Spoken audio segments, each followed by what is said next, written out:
Sir, the previous speaker had said that 20% of our salary has been cut, but to the best of my knowledge, I think it is about 30%. Yes, 30%. Yes, sir, it is. But I think the previous spokesperson had spoken about 20%. So I would like to correct the honorable member over there, saying that it is 30%, and we are not bickering or lamenting or quarreling about that. We also understand the situation under which this decision was taken. But having said that, sir, there are other ways which are there to mobilize funds for this country, sir.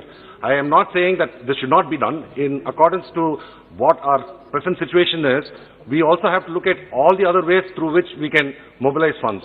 And based on this, we had already given a proposal where the construction of the new parliament, the government has gone ahead with that proposal to go ahead and construct, where you are planning to spend about 20,000 crores in the next 3 years or 5 years, sir.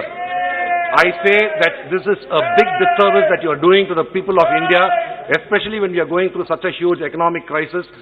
I feel that that amount can be used for combating the COVID and combating the economic crisis which has come out of this COVID, sir. You are saying that you are going to be cutting the salaries of MPs.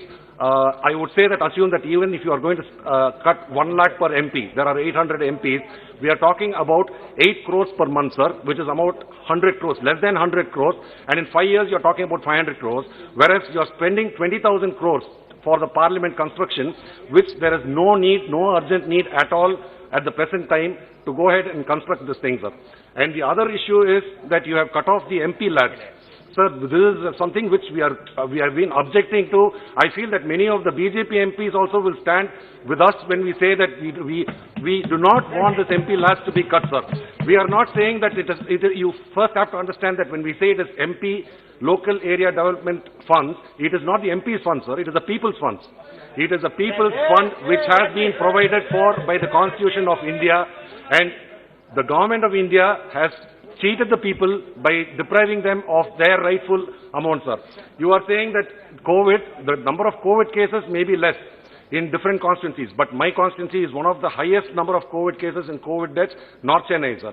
In spite of that, if our MP lads are taken, there are also economic fallouts because of this COVID. Who is going to be taking care of all these things, sir?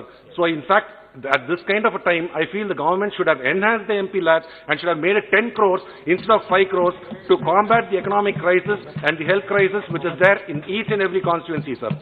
COVID may be sporadically located in certain constituencies or certain states, sir, the red zones or whatever, but the economic fallout has affected each and every constituency, each and every family has been affected because of this economic fallout.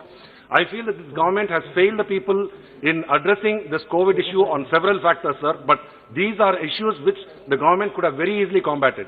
And apart from that, there are plenty of people who have been saying that we could have handled this better by raising funds through loans and other things. Sir, one more thing, sir. And one of the biggest problems that we are facing today is the economic crisis, because not only because of the COVID, sir. If you see the statistics, the GDP of our country has been progressively falling. And when we are talking about the national education policy, I would like to quote the Prime Minister when he said that we can learn everything, sir.